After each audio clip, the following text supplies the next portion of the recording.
Alhamdulillah, salatu wassalamu ala rasulillah. İnşallah Manhaj-ı Salik'in kitabına sağız dolantabız. Ötkönki sabakta namaz kitabına kirişkenbiz. Jana namazdın şartlarından bolgon namazdın vaqtlaryny bayandagambız. Эми бул сабагыбызда ошол намаздын шарттарын улантырабыз. Бул алмайт жатат. Wa min shurutiha sitrul awra. Намаздын шарттарынан дейт. Авратты жабуу деди. Авратты тосуу. Бисаубин мубахин ла ясифул башара. Авратты кандай нерсе менен тосуш керек дегенде, таза кийим менен деди. Арам кийим эмес, таза кийим менен жана денени сыпаттап көрсөтпөгөн кийим менен.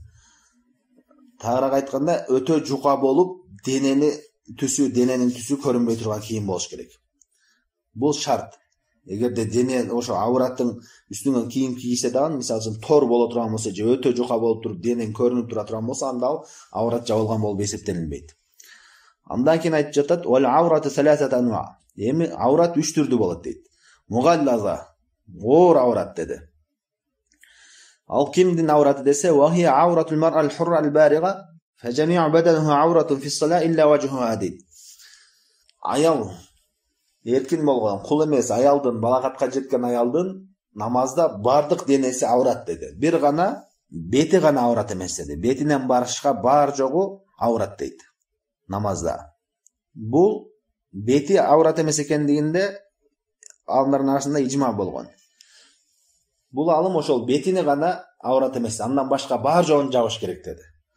Бутуну, колуну баарын жабыш керек деди. Башка алымдар айтат, ошондой эле колу билекке чейин аврат эмес деди, деп айтышат.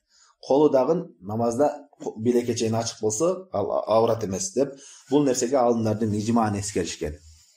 Демек, кул эмес, эркин болгон аялдын, балагатка жеткен аялдын намазда ушул бети менен колу билекке чейин аврат эмес, андан башка бар жогуну жабыш керек. Бул авраттын биринчи түрү деди. Андан кийин айтып жатат, экинчиси мухаффафа, жана ошондой эле жеңил аврат деди. Ал кимдики десе, аврат ибну 7 синин ила 10 фа иннаху аль-фаржан. Балагатка жетелек, 7 жашта намаз окуп баштайт, 10 жашка чейин балагатка жетелек, 7 жаштан 10 жашка чейинкилердин авраты дейт. Ал ушул эки чоң жыныстык мүчөсү, арт жагы жана алды гана, ошол гана аврат деди. Андан башка жагы аврат эмес деди. Эми бул алым жалпы намаздан сырткары айтып аткан болсо, туура аларга аврат эмес. Ал эми намазда болсо, алымдар айтышат, башка алымдар айтышат, намазда болсо, эгерде кыз болгон болсо, жаш кыз болгон болсо, балагатка жетелек болсо, ал намаз окуй турган болсо, ошол чоң аял сыяктуу эле бар жогун бети менен колунан башка бар жогун жабыш керек дейт. Ошондой эле эркек баладан 7 жаштан баштайбы намазды, чоңдордун авраты кандай болгон болсо намазда, ал жаш баладан намазда ошондой кылып жабыш керек дейт. Намаздан башка кезде аврат болбосо деле, намазда ошондой жабыш керек деп айтышат. Андан кийин айтып жатат, "Ва мутавассита", жана орто болгон аврат дейт. Алар кимдерки десе, аврат менен да менен сура илер рукба. Эми эркектердин, балагатка жеткен эркектердин авраты кайерге чейин дейт? Ал киндиктен баштап тизеге чейин ушул эркектердин авраты деди. Эми буга далил, аврат шарт экендигине далил айтып жатат, "Ва кала та'ала я бани адама хузу зинатакум инда кулли масжид". Аллах Таала айтты, "Эй адамдар, силер кооздуңарды ар бир мечитте кийимиңерди кооздуңарды алгыла" деп айтты. Бул аяттан максат ошол алымдар айтышат, авратыңарды намазда жапкыла деген мааниде деген тафсир алымдар айтышат. Эми эркектин авраты киндиктен тизеге чейинби деген маселе дагы бул негизи талаш маселе. Киндиктен тизеге чейин деген алымдар ушундай хадистерди далил кылышкан. Пайгамбар саллаллаху алейхи вассалам айткан, эркектин авраты киндиктен тизеге чейин деген хадистер келген. Бул хадистерди сахих деген алымдар эркектин авраты ушул жерге чейин деп ушул хадисти далил кылышкан. Андан кийинки шарттарынан айтып жатат, "Ва минха истиқбал кибла". Андан кийинки шарттары бул кыбланы кароо деди. Кыбланы кароо шарт. Буга далил Кала та'ala "Ва мин хайсу харажта фавалли вajhaka шатр ал-масjidil харам". Аллах Таала айтты, кайдан чыксаң да, сапарда болсун, кайда болсун, жүзүңөрдү харам мечитине жүздөгүлө деди. Кыбланы кароо бул намаздын шарттарынан. Эми кыбланы караганда, эгерде Кабадан алыс болгон болсо, башка жакта болгон болсо, Меккеде эмес башка жакта болсо, ошо Каба тарапты караса көздөсө болду. Ал түп-түз чыгышы шарт эмес. Кабанын жихасын, ошонун тарабын көздөсө жетишиктүү деп айтышат алымдар. Ал эми Кабаны көрө турган жанында харам мечитинин ичинде боло турган болсо, анда Кабанын өзүнү караш керек. Мисалы үчүн Каба тарапта болуп, Кабага туш болбой калса, анда болбойт деп айтышат. Андан кийин айтып жатат: "Fa in ajiz an istiqbaliha li maradin aw ghayrihi saqata kama tasqutu jami' al-wajibat bil ajzi anha qala ta'ala fattaqullaha mastata'tum."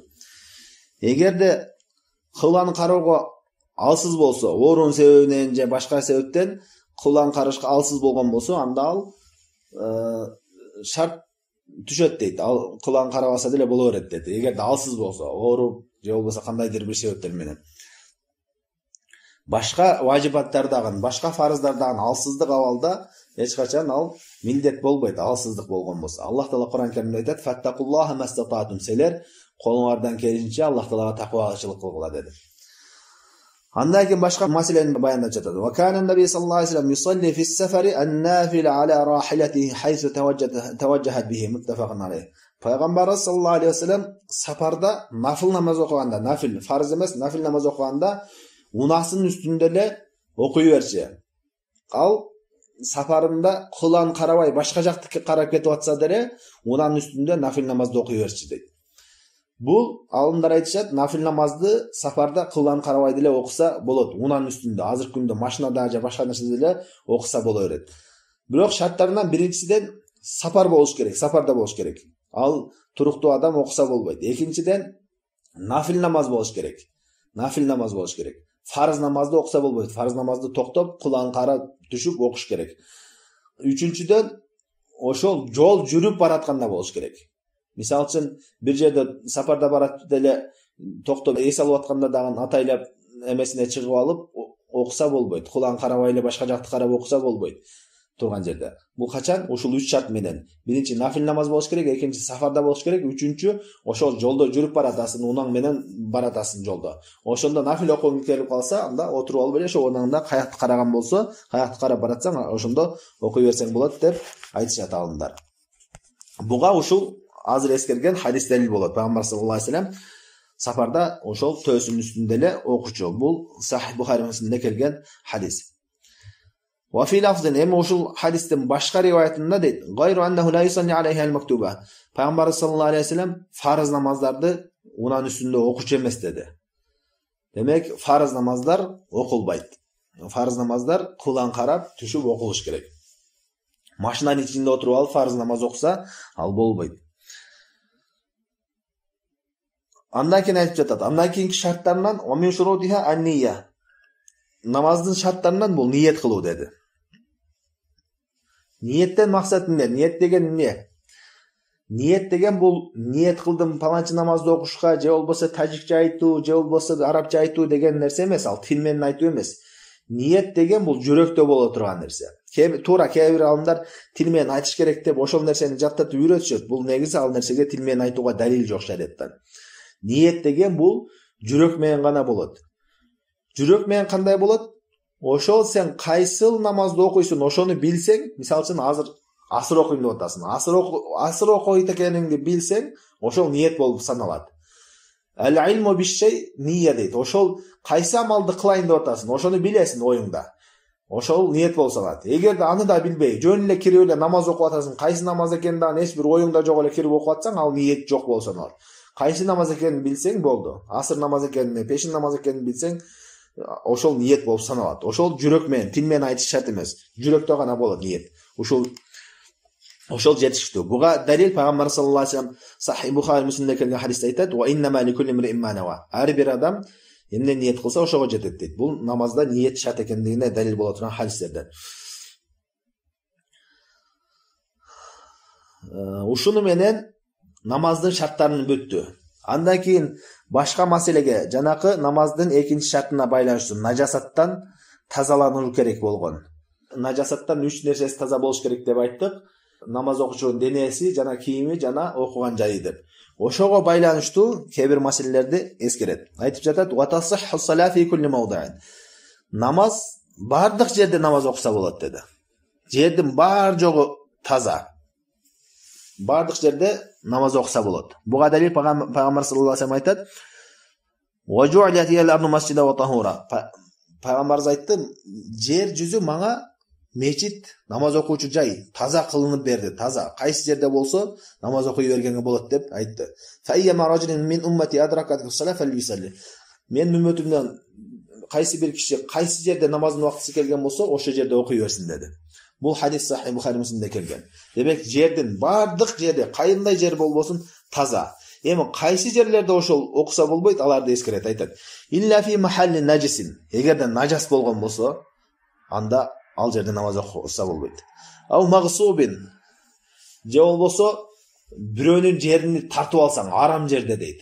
Бул деген бирөөнүн үйүнө тартып алган болсоң, же болбосо дагы бирөөнүн жерин тартып алган болсоң, күч менен арам жер болгон болсо, ошондой жерде намаз окуса болбойт дейт. Бул негизи талаш маселе. Алымдар айтышат, туура андай жерде намаз окуса болбойт, бирок намаз окуса намаз туура эле боло берет. Бирок ошол тартып алган үчүн, кылган иш үчүн күнөөкөр болот деп айтышат. Экинчи алымдар.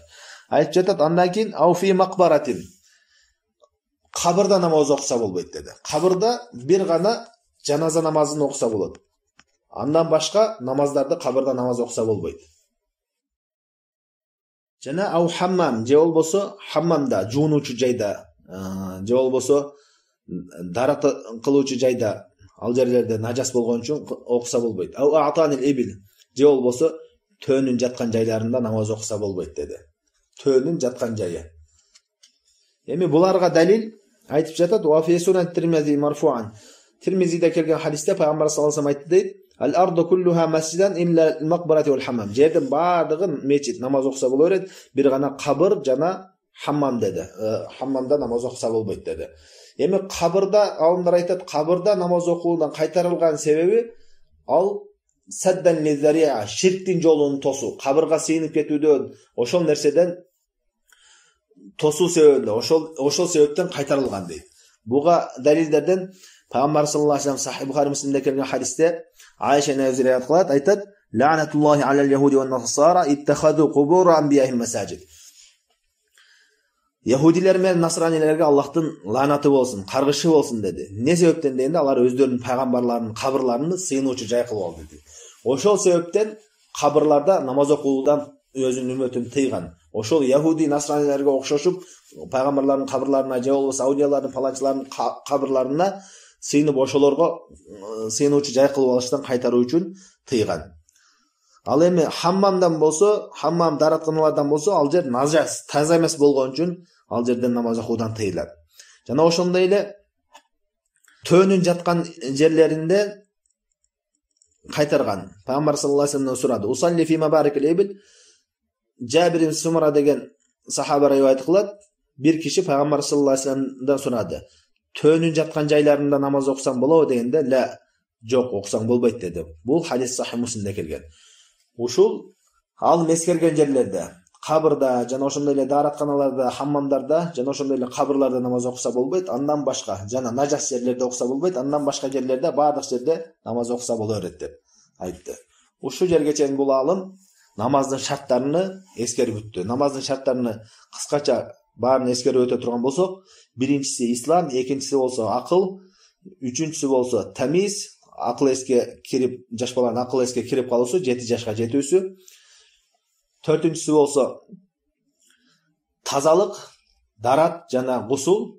Бешинчиси болсо нажастан таза болуу, дененин жана кийимдин жана окуган жайдын нажас нерселерден таза болуусу. Андан кийин алтынчысы болсо намаздын убактыларынын кирүүсү, намазды өз убактысында окуу керек. Жетинчisi болсо авратты жабуу, авратты тосуу. Сегизинчи болсо кыбланы кароо. Тогузунчусу ниет кылуу. Ушул 9 нерсе намаздын шарттарынан. Биринчи үчөөнү алып кое турган болсок, ислам, акыл, тамиз, алар бардык ибадаттарга ашат. Калган 6 нерсесине алымдар ушул намаздын фарыздары, намаздын сырткы фарыздары, намаздын шарттары деп айтышат. Кээ бир алымдар намаздын сырткы фарыздары 6 деп айтышат, кээ биргилер намаздын шарттары деп айтышат. Кандай деп айтса деле, ушул намаздан мурун ушул 6 нерсе сөзсүз түрдө болуш керек. Тазалык болуш керек, кыбланы караш керек, ниет болуш керек. Ушул 6 нерсенин баарыны сөзсүз түрдө намаз окуучу да болуш керек биринчи. Ушул жерге чейин иншалла намаздын шарттары бүтөт. Кийинки сабакта иншалла намаздын сыпаттарын кандай окулат ошол жөнүндө окуп өтөбүз. Саллаллаху алейхи ва салlam ala khayri khalqi Muhammad wa ala alihi wa sahbihi ajma'in.